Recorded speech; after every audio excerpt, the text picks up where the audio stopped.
Pravite, je tole naredil človek ali mašina? Lahko bi že bila Alexa, tudi v slovenskih domovih jo že imamo, ampak zaenkrat je bil to Mitja, tamle zgoraj. Mitja maha. Hvala, Mitja. Je že tako v tem svetu, da včasih ne vemo več, kaj naredijo stroji in kaj ljudje. Zato se bomo danes pogovarjali o tem, kako se svet spreminja s pomočjo umetne inteligence. Pozdravljeni na okrogli mizi z delovnim naslovom, zakaj umetna inteligenca v prihodnosti ne bo nadomestila učitelja. Z nami so sociolog, ki si je upal vzeti v roke izziv razmišljanja o tem, kakšna bo šola v prihodnosti, dr. Slavko Gaber.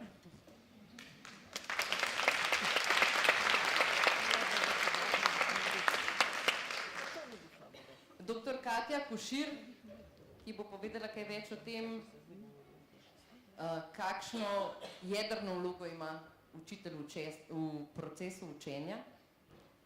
Prihaja še nedavno s pedagoške, zdaj pa s filozofske fakultete Univerze v Mariboru.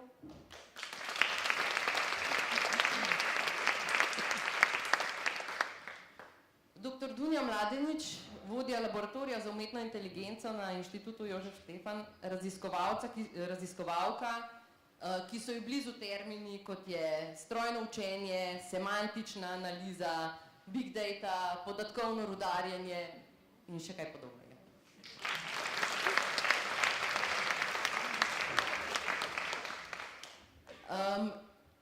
Nekje daleč čez lužo, s pomočjo informacijske tehnologije, pa je z nami tudi dr. Marko Grobelnik, strokovnjak za umetno inteligenco, sovodja laboratorija na inštitutu in digitalni glasnik, ki se k nam povezuje preko Skypa iz Seattla. Dober dan, dobro jutro. Dobro jutro. Tukaj ne mora, tukaj sem vi govor ustal. Kava je bila očitno močna, ker izgledate kar zbrani. Skočimo najprej... Ne, to da ne vindati. V domišljijo po navdih. Ljudje smo se z umetno inteligenco ukvarjali že davno preden je postala resničnost. In zamišljali smo si jo na različne načine. Pomagali si bomo z nekaj referencami iz pop kulture samo zato, da si osvežimo spomin. Recimo kot vsemogočnega zlobca, ki se lahko obrne proti človeku. Kot nadomestek za človeka, pri katerem se lahko razvije zavest.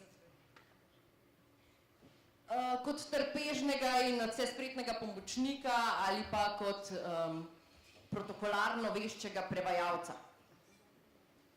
Kot analitika, ki nas ustavi, preden naredimo usodno napako. Kot reševalca in zaščitnika zemlje in človeka in življenja. Kot bitje, ki ga po mišljenju ni mogoče ločiti od človeka.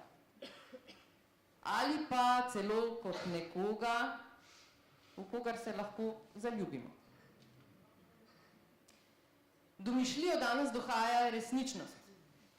In imamo tehnične pripomočke v mnogih domovih, ki namesto nas čistijo, pospravljajo, naročajo in počnejo še mnoge druge stvari. S tipali merijo, če smo zdravi in sporočajo podatke zdravnikom, zavarovalnicam in v druge oblake.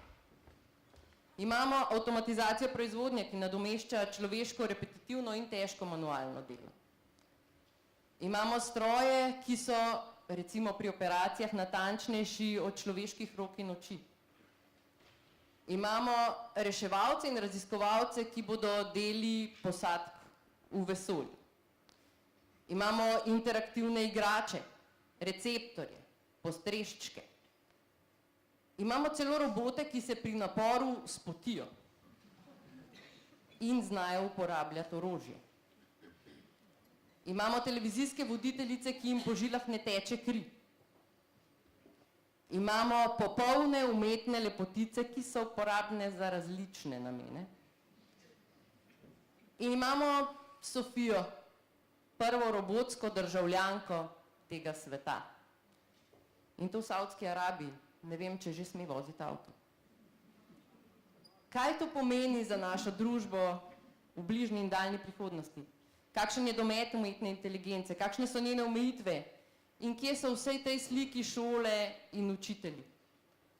O tem se bomo danes pogovarjali v tej naši dnevni sobi.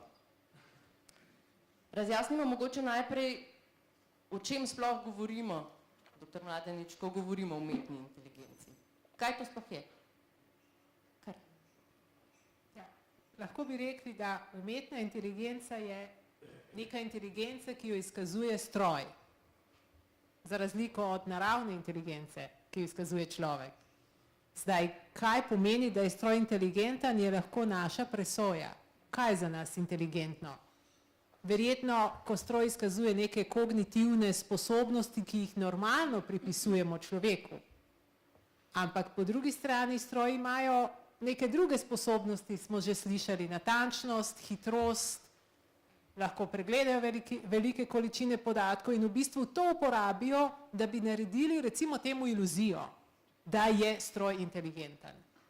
In družba se tako spreminja, da potem, ko stroj začne neki dobro opravljati, recimo neki rata rutinsko vsakdanjiku, potem temu rečemo, to več ni umetna inteligenca. Ampak metode odzad so in se jih ne zavedamo, da so dejansko prisotne. Tudi vsakdanjiku, ko iščemo po internetu, ko nakupujemo, prej smo slišali Alexa, nakupujemo na Amazonu, veliko je v ozadju analize podatkov, metod, ki so iz področja umetne inteligence, samo da so danes že prikrite, mogoče 10-15 let nazaj pa bilo to nekaj presenetljivo. Kako pa računalnik ve, da bi mene, ko kupujem to knjigo, lahko še une druge knjige zanimale? Danes se nam to zdi samoumevno, včasih ni bilo.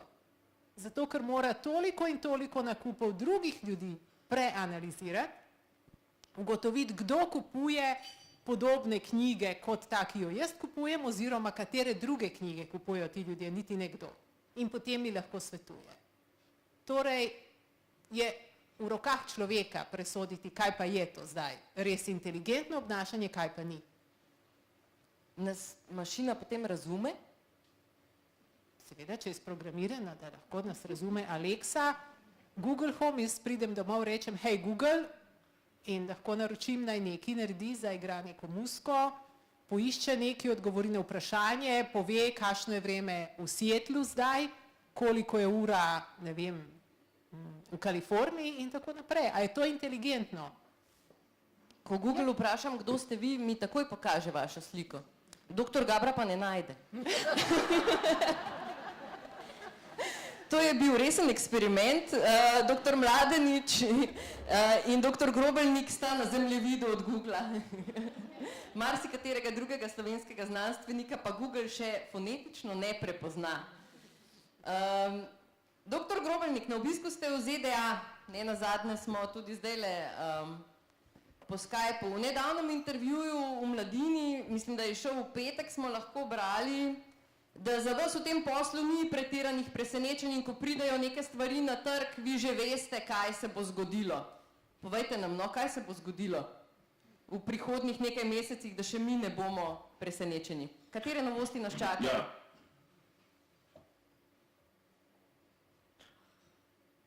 To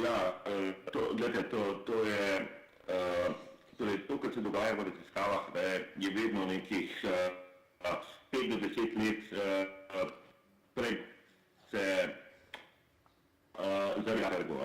In glede na to, da Unija in naša ekipa smo raziskovalci, seveda in smo prisotni v vseh teh dogajanjih, vidimo te stvari že zelo zgodaj. Torej, vprašanje, kaj ne čaka. Mogoče lahko se to vprašamo, kaj smo recimo v tem zadnjem dobili ali pa tudi zakaj je umetna inteligenca tako popularna zdaj v tem zadnjih mogoče 5 letih. Čeprav to je veda, ki traja že tam nekje od 50 let, torej je stara že tam 60-70 let skorda.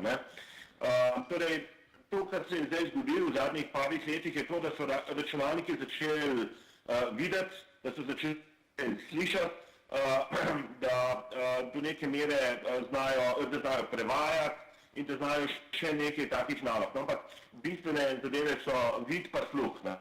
Torej, računalniki so, ne da to ni bilo možno pred 10 leti, ne, je bilo, ampak pod posebnimi pogoji. Torej, to, kar smo mi videli, da prihaja že pred leti, je ravno sposobnost vida, pa sluha, pa morda še čim. No in zdaj je to prišlo tako masovno v uporabo, to pomeni, da imamo recimo ta vid pa sluh na navadnem telefonu lahko, ali pa v elektroničnih, ne. Torej, Lahko na telefonu, ja? Zdaj, mi vtipkamo nekaj v računalnik, ne, a zdaj on to razume. To pa ni res. Ne. Torej, računalnik v resnici tega ne razume. Računalnik v resnici gleda, ampak pa tudi objekte, ampak ne razume, česa vidi. Ne. Aha, linija nam je padla, lepote komunikacije nadaljavo. Marko, se še slišimo?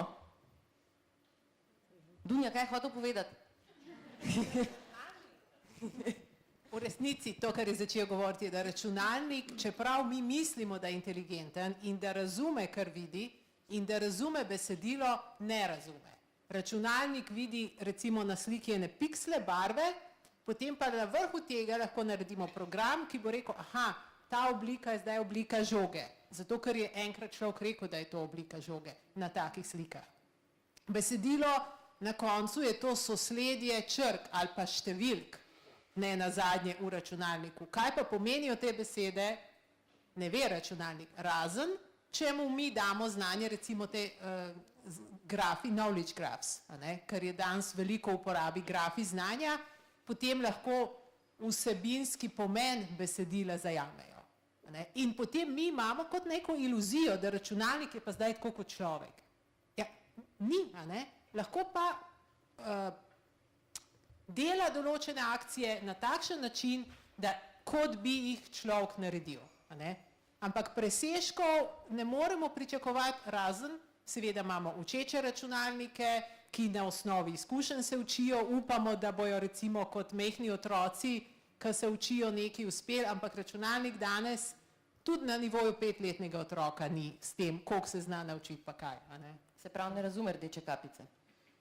Zelo težko. Sploh pa ne, kot vemo, vse te pravljice imajo še podtone, ki so zanimivi sicer, imajo neke življenjske sporočila. Upam, da v šolah tudi kdaj z otroci, sploh pa v vrtcih delate na tem računalniku, je to zelo neznano, pa zelo daleč. Ampak vi ste zakaj je glih rdeča? Zakaj ni modra kapica? Meni bi bila bolj všeč zelena. Ampak vi ste masovno analizirali recimo medijska sporočila, se pravi novice, in ste tam iskali s pomočjo informacijske tehnologije neke ključe. Gospod Grobelnik je celo govoril o tem, da se nekateri dogodki v svetu rimajo. To je zelo poetično. Kako je zdaj s tem? Ja, se rimajo, a ne? Kaj to pomeni? Pač se ponavljajo vzorci. Saj si lahko predstavljate, recimo, če pride do naravne katastrofe, lahko pričakujemo, da se potem začnejo neke epidemije razširjati ali pa je pomankanje.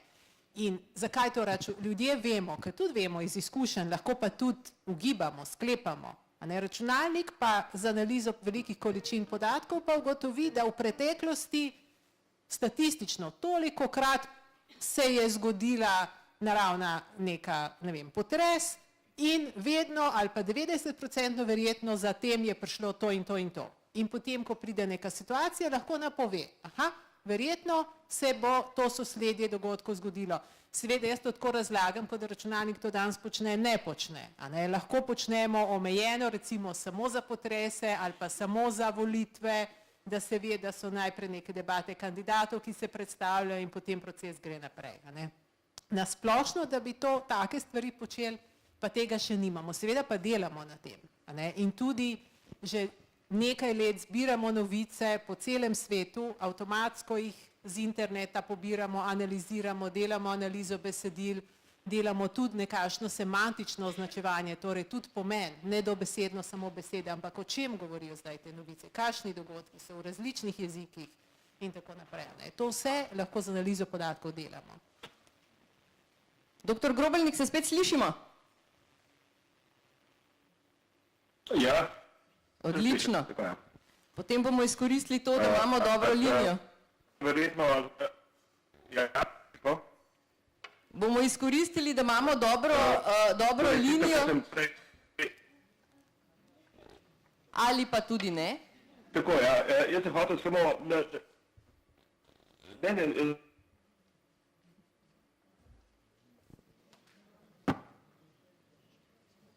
Ne bo šlo?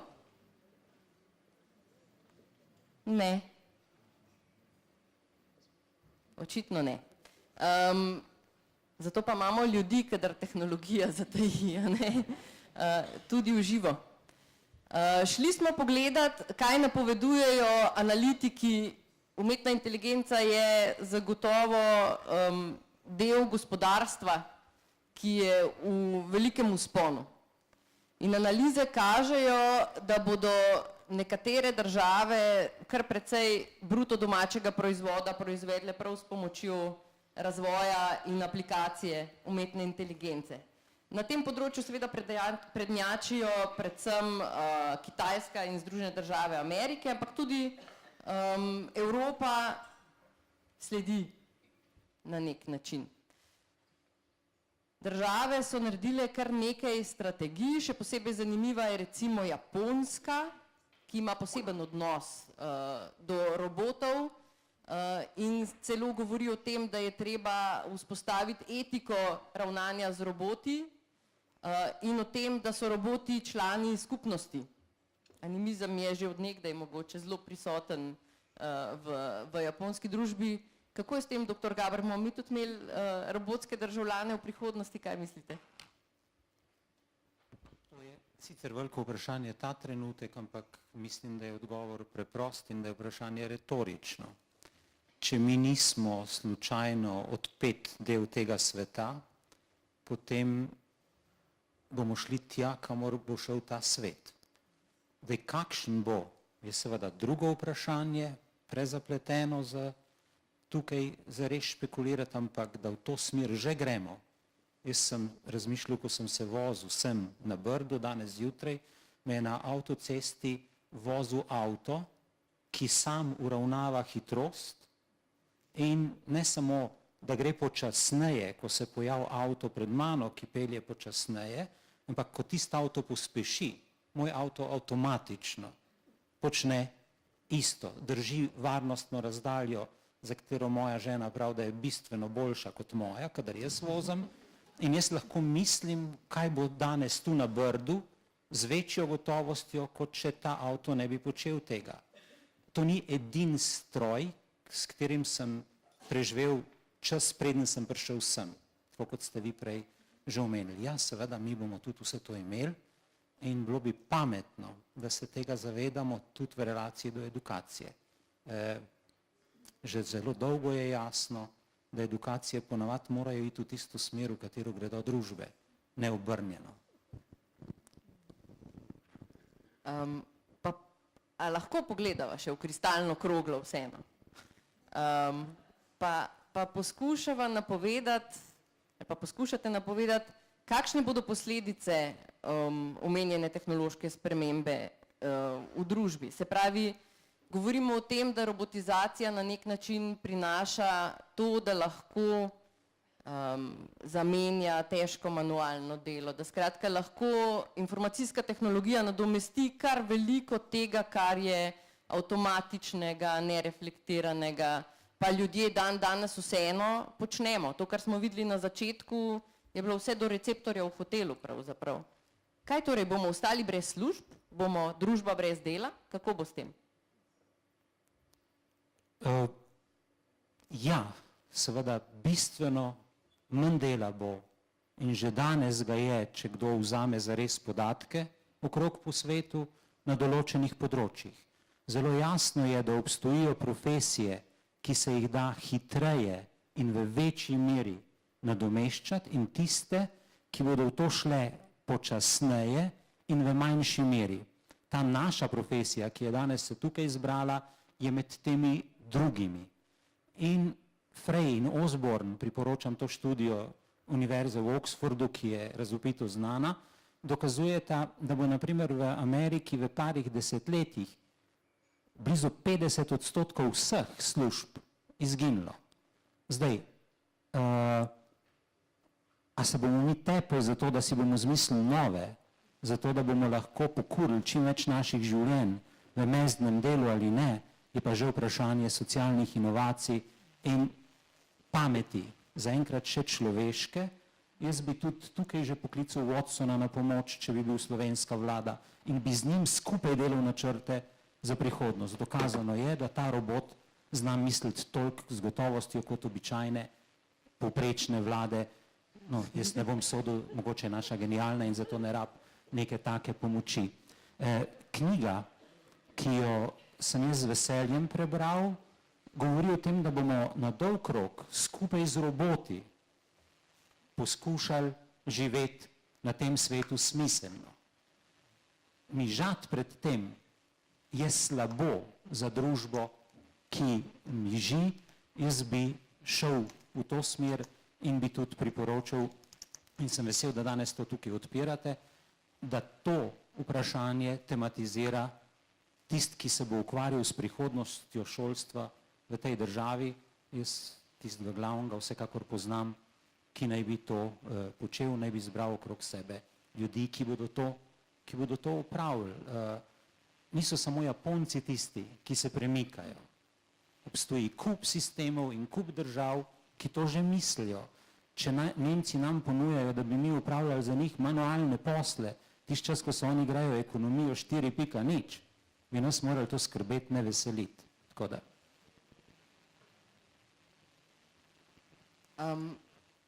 Zdaj, če bomo dovolj pametni, ste rekli, pa se ne bomo pehali za tem, da imamo čim več mezdnega dela, potem bomo mogoče si lahko privoščili več ustvarjalnega dela, delovanja v družbi. Kaj naj bi potem počela šola, ki danes v prvi vrsti predvsem kvalificira za mezdno delo? Hvala početi, to upam, da. Ja, in jaz se upravičujem, ker to zveni robato, ampak mene trese, ko poslušam, naprimer prevladujočo idejo, kako bomo vse podredili, od osnovne šole do gimnazij, podjetništvu.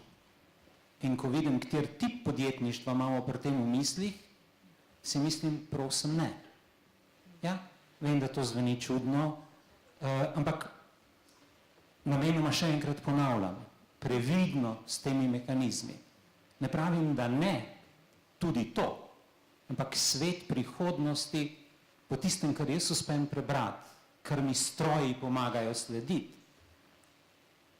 to govori v prid temu, da bo bodočnost hibridna, da bodo dolgo časa sobivali svetovi, ki bodo v enem delu profit-oriented, ki se bodo šli podjetništvo na naš tip pameti, da pa že vzporedno nastajajo drugi svetovi in mi bi morali pripravljati populacijo za desetletja na to raznolikost in pomagati obvladati to raznolikost. Svet se radikalno spreminja. Nam je to všeč ali ne, ni prav posebej pomembno. Samo, če se bomo pustili presenetiti, to ne bo dobro za nas, lahko da bo za koga drugega. Se opravičujem. Marko, se slišimo? Ja, se slišimo, ja. Odlično. Lahko pokomentiram tole, kar je gospod Gaber zdaj povedal. Gospod Gaber se je referiral na to oxfordsko študijo, ki je res razvpita, pa ne zato, ker je bila tako dobra, ampak zato, ker je ena redkih ali pa edina. Kako bi rekel, to je v bistvu, jaz niti ne bi rekel kot znanstvenik, da je to neka super resna študija, to je v bistvu v pomanjkanju podatkov o trgu delovne sile v prihodnosti so je ta ekipa odsimulirala, kako bi se te stvari lahko odvrtele, no in mogoče eni taki ključni izvlečki iz te študije so, da res ja, naj bi en del zaposlitev padel, verjetno zdaj po tej študiji naj bi več zaposlitev se zgubilo, kot ne bi si novih pridobili. To je vprašanje, ki ni tako enostavno odgovoriti in tudi tele fantje iz Oxforda mislim, da niso nujno zelo dobro to ocenili. No, tisto, kar pa je mogoče zanimivo, pa je tudi samo po sebi intuitivno, je, torej, katere zaposlitve bojo ostale. Torej, ostale bojo zadeve, ki so povezane z socialno inteligenco, z kreativnostjo in z percepcijo. Torej, kaj to pomeni? To pomeni, da nekje v prihodnosti lahko pričakujemo, da se bo nivo in kvaliteta dela, da bo šla samo navzgor. Torej, če je bilo recimo pred mnogo leti, še morda pred industrijsko revolucijo, bilo ogromno ročnega dela, potem so stroji to avtomatizirali in je človek upravljal recimo te stroje, no zdaj se pač seli človeštvo še više gor. Tako da v tem smislu je to dobra novica. Zdaj, ali bo zmanjkalo zaposlitev za vse ljudi ali ne, jaz skoraj dvomim, da bi. Glede, mi samo v tem našem kratkem življenju, teh zadnjih mogoče 20-30 let, recimo, smo šli skozi nekaj manjših revolucij že. Torej, ne vem, internet sam za sebe prinesel že neko revolucijo, recimo. To je bilo v 90-ih. Potem, ne vem, pametni telefoni so nekako potiho prišli v naša življenja, se sploh ne vprašamo. Zdaj imamo mi v žepu praktično super računalnik, neverjetno zmogljiv, in to prinaša seveda eno nova polja, recimo, torej kar enkrat lahko komuniciramo, najdemo stvari.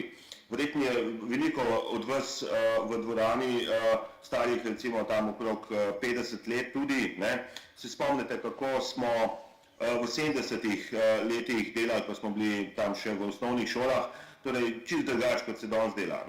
Torej, zdaj, vprašanje pa je zdaj, kaj zdaj to pomeni. Torej, ta tehnologija, pa ne samo tehnologija, tudi novi načini dela, socializacije, druženja, to je tako kot nekakšen jezik, ki ga moramo obvladati. No in ta jezik, seveda je najboljši, če bi šola znala učiti, zato da to otroci niso samouki.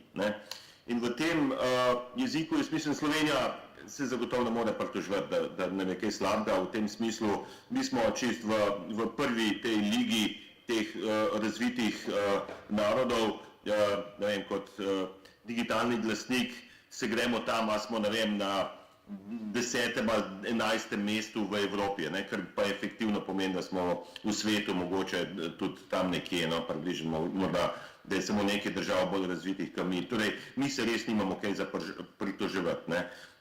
Tisto, kar pa, to pa še ne pomeni, da se pa ne smemo, moramo razmišljati o tem, kako se pa, kakšne korake delati, tudi v smislu šole. Torej, učitelji, taki kot ste, vi ste tisti, ki prvi dobite otroke in jih učite vseh mogočih jezikov, socialnih, naravnega jezika, matematičnega jezika, tega, onega, tretjega.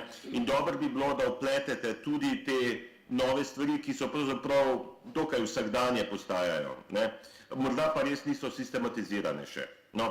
Toliko, da ne bom predolg, toliko Evo, pa sem povedal. ste mi dal dobro iztočnico. Lepo prosim, če lahko naredimo en manjši eksperiment v dvorani.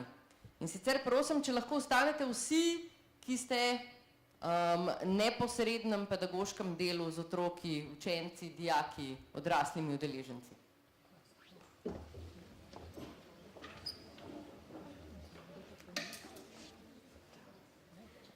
Zdaj pa lepo prosim, če se lahko usedete vsi, ki nimate mobilnega telefona.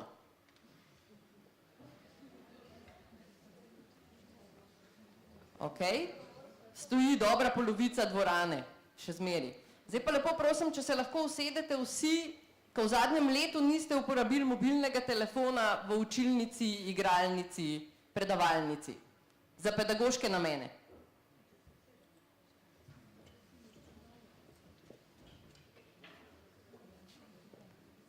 Kaj pa v zadnjem mesecu?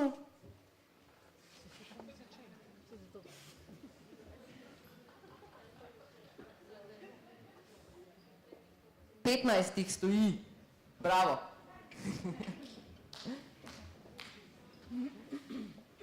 To je bila taka hitra javnomnenjska anketa.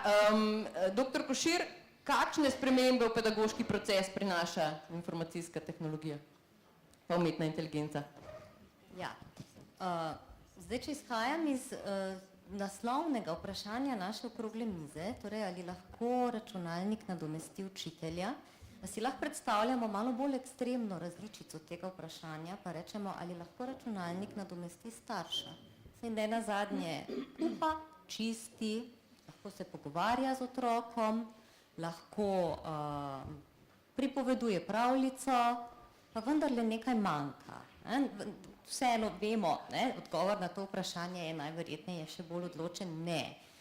Tako kot tudi doma uporabljamo robote, računalnike, zato da sprostijo naše vire za neke druge vidike, si predstavljam, da je lahko računalnik odličen pripomoček učitelju pri opravljanju dela, ki je izrazito več opravilno.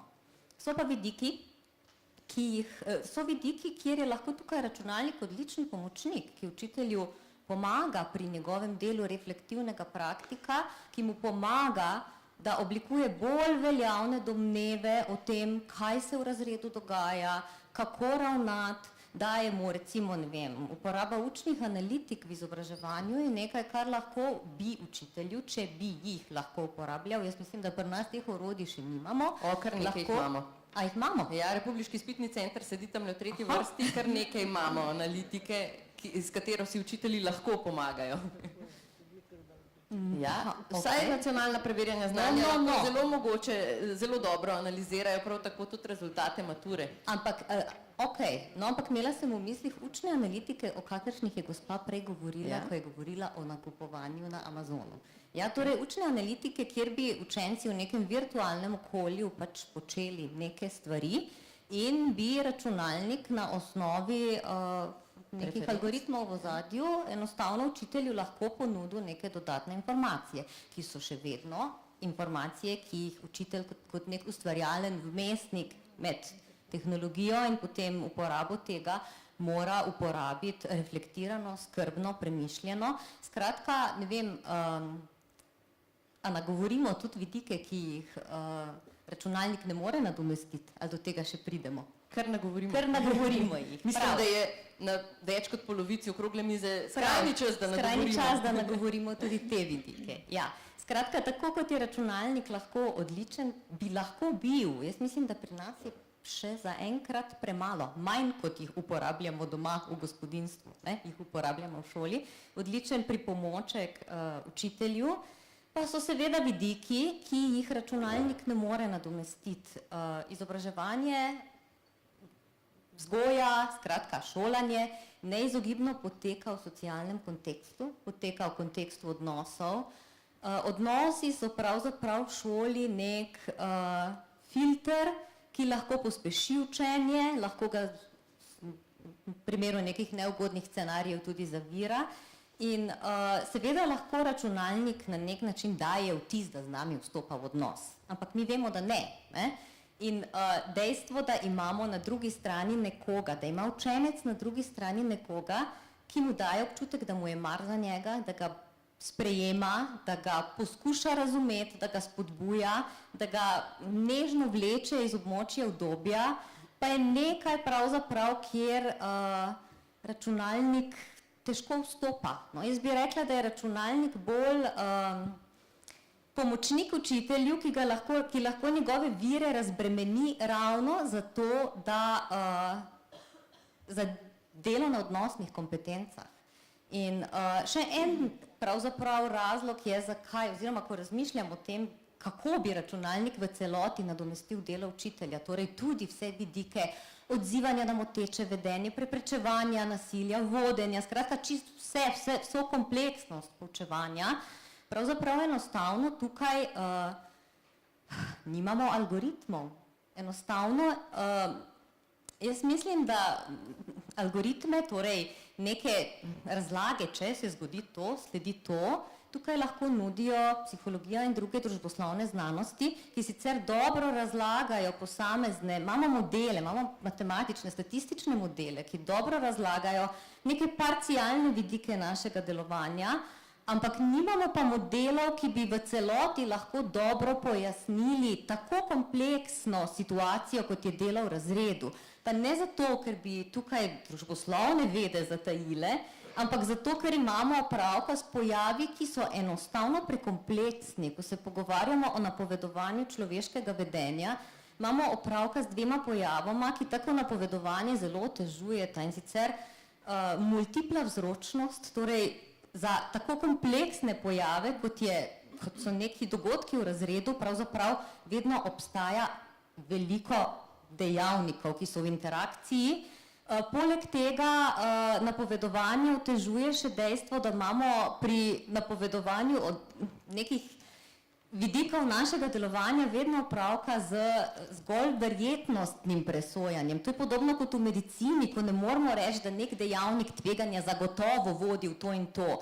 Enako je na področju dogajanja v razredu. Lahko samo napovemo verjetnost, da se bo nekaj zgodilo, nikoli pa ne moramo nekega pojava, tudi če vse njegove dejavnike poznamo, pa nikoli jih ne celoti pojasniti. Torej, jaz si ne predstavljam, kako pravzaprav bi lahko enostavno računalničarji tukaj nimajo zaslombe v nekih dejanskih modelih človeškega vedenja. Takega enostavno ne bi šlo.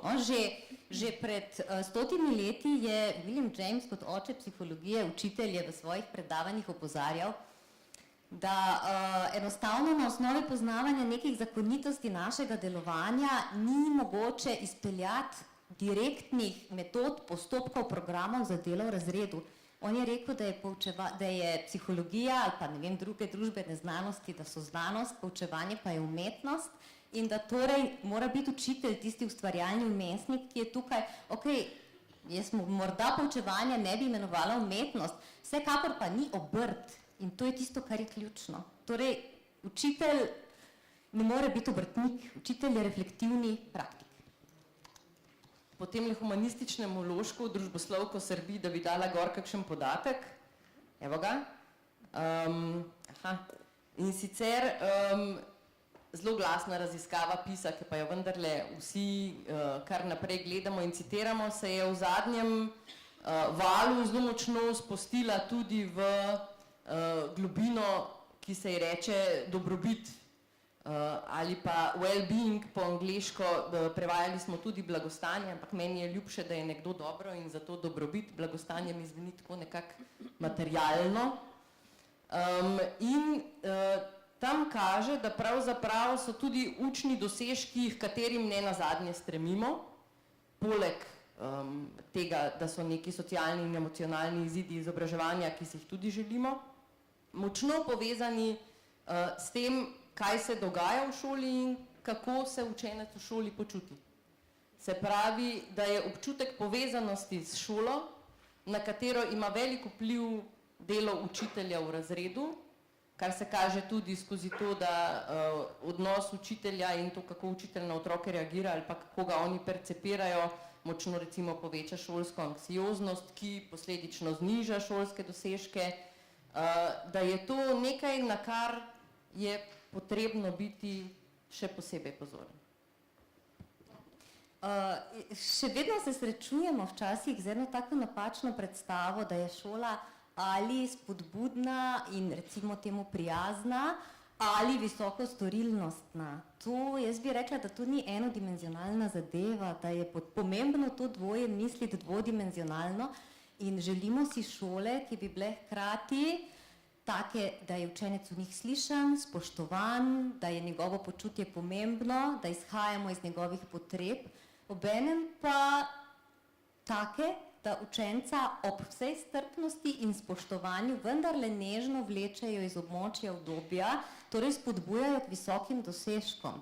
In tukaj enostavno včasih učitelji so v stiski, ker so bili trenirani, poučevani, da učijo svoj predmet, torej da učijo neke učne vsebine.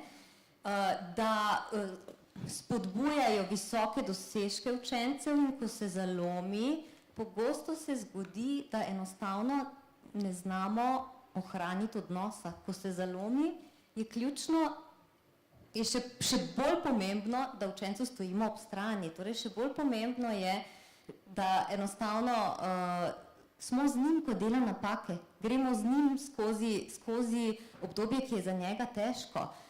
Smo z njim, da nekaj drži brezpogojnega sprejemanja. Poskušamo razumeti, če ne moremo, včasih ne moremo razumeti. Takrat je dovolj, če preprosto sprejmemo. Torej, pomembno je, da učencem ne odrekamo podpore, ko se ne vedejo ustrezno ali ko se jim zadeve učno zalomijo, ker so to stvari, ki grejo z roko v roki. Odnos bi moral biti pospeševalec učenja, se pa žal včasih zgodi, da postane učenje tujek v odnosu med učiteljem in učencem. In jaz bi rekla, v takih situacijah je in za učenčevo dobrobit in za kakovost njegovih dosežkov pomembno včasih, da damo prednost odnosu pred učnimi dosežki. Zdaj imamo učitelje, ki smo jih razpeli na dva konca in upam, da jih ne bomo raztrgali. Na eni strani naj bi sledili visokom tehnološkemu svetu in temu, da se je svet tako spremenil, da morajo iti v korak s tehnologijo in z vsemi gadgeti, ki jih otroci prinesejo v šolo in jih potem skrijejo v rokav, v žep, pod majico in ne vem kam še posebej, če je v razredu dolgčas. To vem iz tistih intervjujev, ki ste jih gledali, pa tega noter nisem pokazala.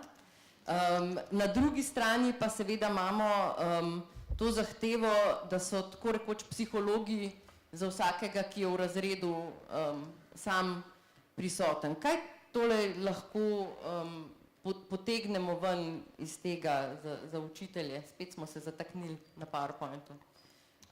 Kako lahko premostijo v bistvu to, kar jih na nek način vleče zdaj na dva konca? Na nek način so, tako kot ste rekli, disciplinarno indoktrinirani in učijo predmet, ne ljudi.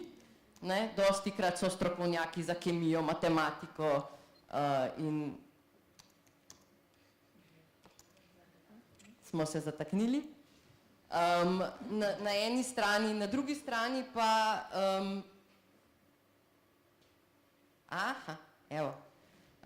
na drugi strani pa seveda imajo pred sabo mlade ljudi, ki so se že tako rekoč odklopili, ker jih tudi sistem sili v to storilnost in ne vidijo, mogoče niti nimajo osmišljenega učnega procesa. Kaj naj učitelji v prihodnosti in tudi že danes storijo, zato da ne bojo razpadli na pol?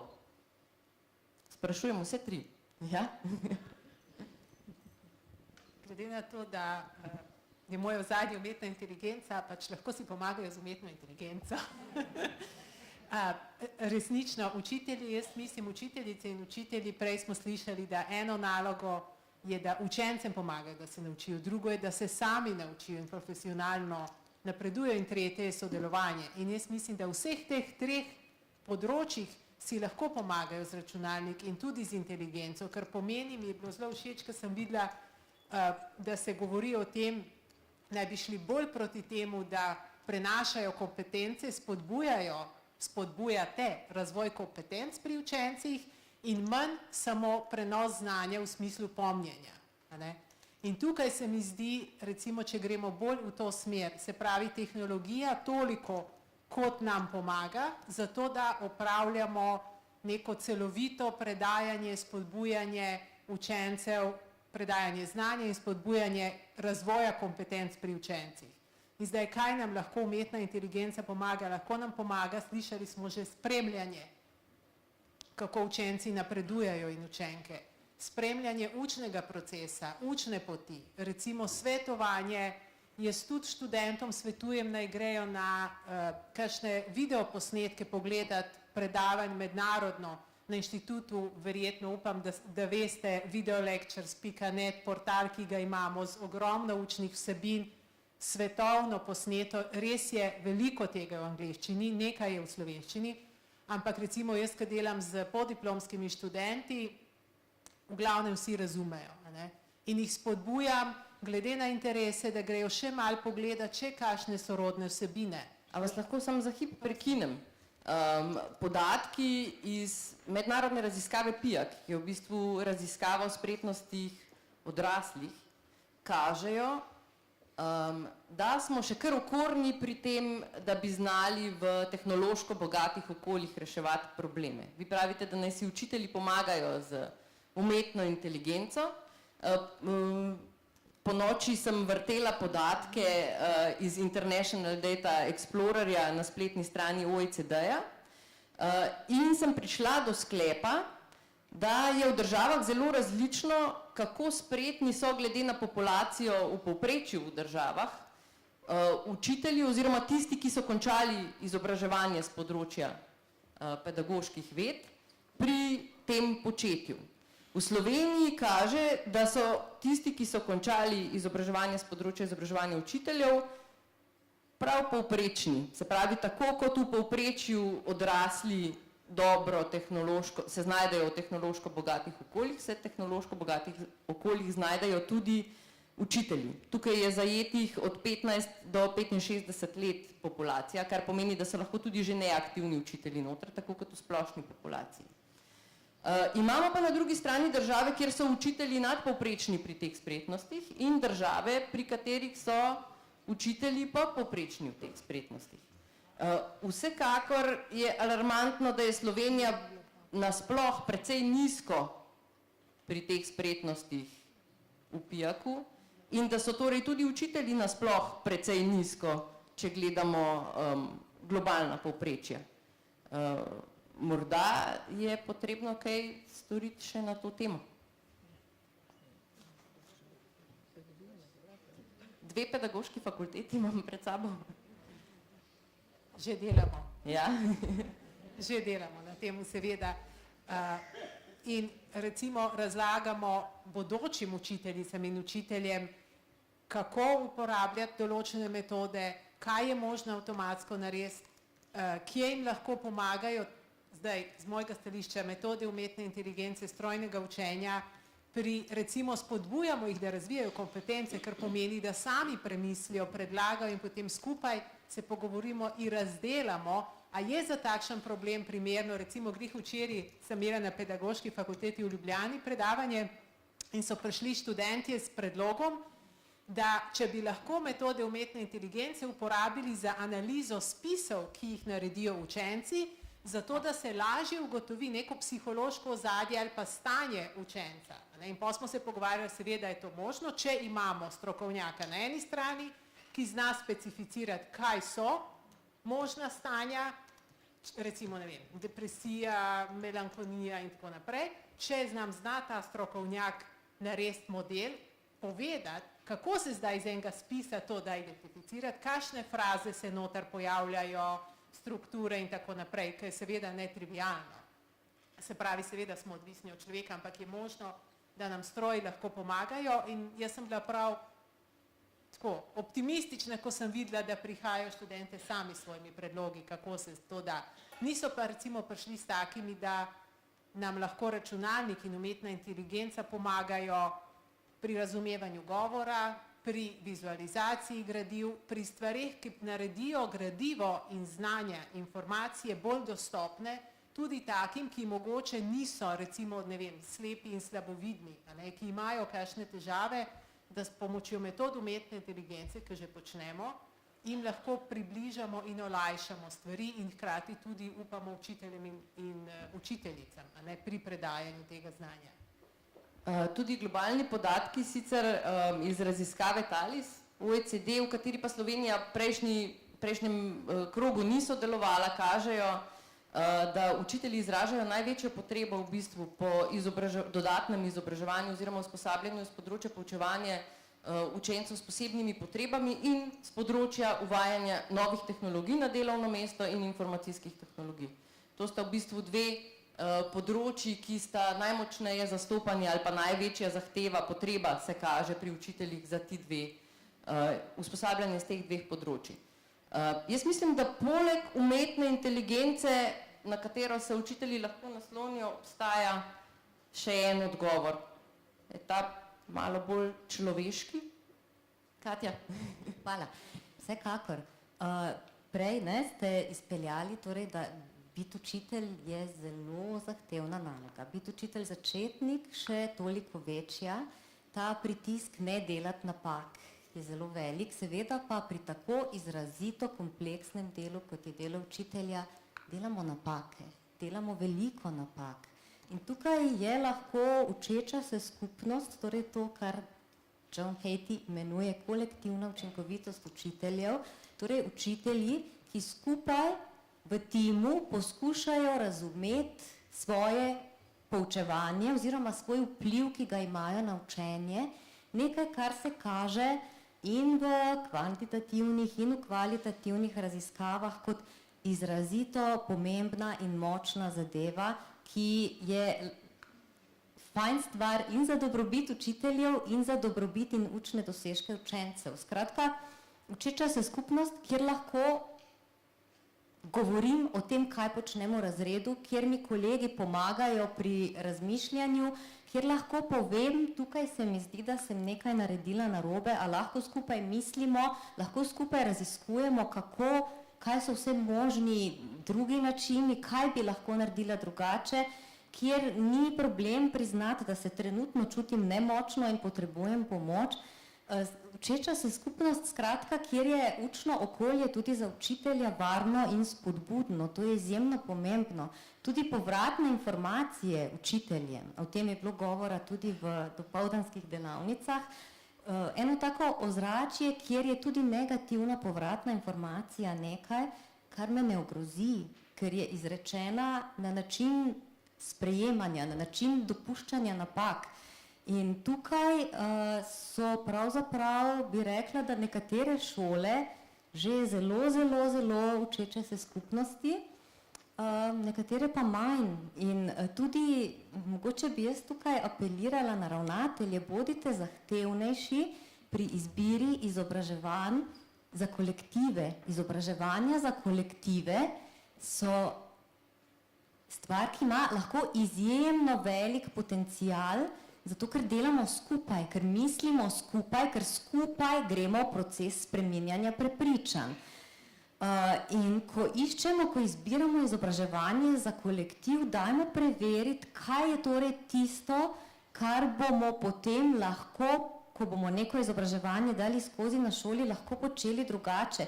Ne pa, da so izobraževanja žal še vedno nekaj, kjer se imamo fajn, kjer predavatelj pove par stvari, ki utrdijo naša že tako problematična prepričanja o tem, kako so današnji starši nemogoči, kako je za vse kriva tehnologija, malo se nasmejimo in potem gremo domov z občutkom, da smo krasni in da ni treba ničesar spremeniti.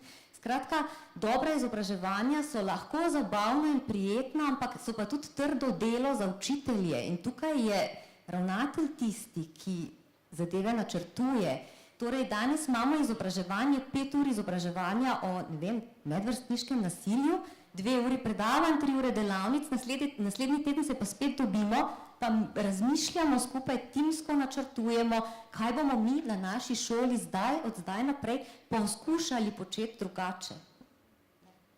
Dr. Gaber.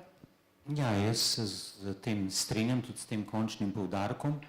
Imam pa en dodatek. Mislim, da lahko ob tem, ko velja, da moramo mi skupaj poskušati narediti čim več, mislimo tudi to, a smo si sposobni s pomočjo tudi umetne inteligence sprostiti kaj časa za to, da bi tisto, kar je res treba, da mi in bo ostalo, verjetno še dolgo za nas, da mi naredimo, medtem ko lahko pa en drug del, naprimer preverjanja tega, kaj nekdo že zna, kje pa je prvo območje bližnjega razvoja, do katerega lahko seže z nekaj pomoči, oprav umetna inteligenca. Za temi postopki zadej je preprosta, stara, vigotski formula območij bližnjega razvoja. To delajo po svetu, ker vidim tudi rektorja Zavoda za šolstvo in ker ste tu ljudje z ministrstva, tega ne počne vsaka šola v državi. Tega ne more početi vsak učitelj, da bo to razvijal. A smo sposobni v povezavi tudi z drugimi sistemi okrog po Evropi kaj od tega narediti skupaj, zato da bo olajšalo delo na tistih področjih, kjer si lahko pomagamo, je ena od sugestij. Druga je bolj generalna. Jaz poznam seveda študije, ki kritizirajo Osborne in Frey študijo. Ko grem pogledat, čigave so in ko ugotovim, kdo jih je naročil, jih berem z bistveno več previdnosti. Kapitalistični ekonomiji je močno nevšeč, da ima probleme z logiko, ki jo pelje, in sam sodim med tiste, ki verjamejo, da je treba pravzaprav omogočiti sprostitev časa tudi staršem, s skrajčevanjem delovnega časa in tako naprej, zato da bodo en del posla opravili sami, da ga bomo opravili lažje, učiteljem in tako naprej, naj se zamakne ta svet tega, kje bomo uporabljali lastne moči, in tukaj najverjetneje je pametno, da nam ta tehnologija stopi nasproti, mi pa se moramo preorientirati v to, da bomo razmislili, kako zares verjamemo, da naj bi živeli. Tudi tukaj bo potrebno kolektivno se s tem ukvarjati, pa seveda tudi povsem ozko, profesionalno. Da imajo tu pedagoške fakultete za narediti veliko, je jasno, ampak en toliko približen kot ministrstvo in zavod za šolstvo, če si podajamo to žogco. In seveda mi kot učiteljstvo vsi skupaj najverjetneje zato, da bo ta družba mirneje šla skozi prehode. Seveda, jaz ne sodim med tiste, ki mislijo, da bo umetna inteligenca kar vse uredila, ki mislijo, da bodo poklici kar izginili. Ampak delati si iluzije, kako bodo kar ostali, posebej tisti, ki nam jih ponujajo drugi, ki se jih pri sebi poskušajo znebiti, nam jih pa ponujajo, je pa, se opravičujem še enkrat, zame preveč nevarno za nacijo, ki je 2-milijonska.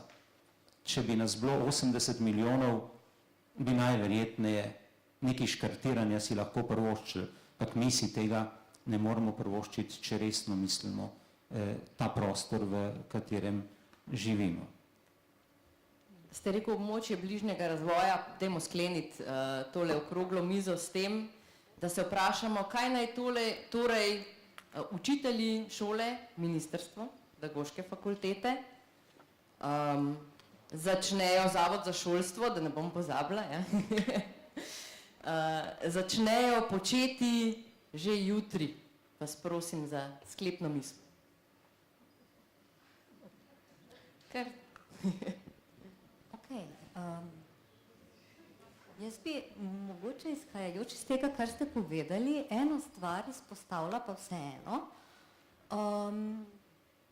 Glede na to, da bo računalnik, da govorimo o tem, da roboti, računalniki, umetna inteligenca bodo naši partnerji in pomočniki, bi bilo mogoče fajn, če bi tudi učenci malo več vedeli o tem, kako sploh delujejo, kakšen jezik uporabljajo računalniki, kako se z njimi sporazumevati, da ne bomo samo uporabniki, ki stiskajo na gumbke, ampak bomo razumeli tudi filozofijo, logiko, algoritme, ki so v ozadju.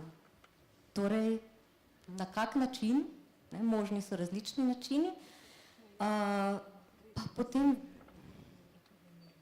delovno, jaz bi rekla, sistemske spremembe, o katerih je bilo govora že v dopoldanskem delu, ki omogočajo vodjem šol, da vodijo šole v duhu učečih se skupnosti, kjer skupaj načrtujemo, mislimo in si dovolimo učiti se tudi iz napak.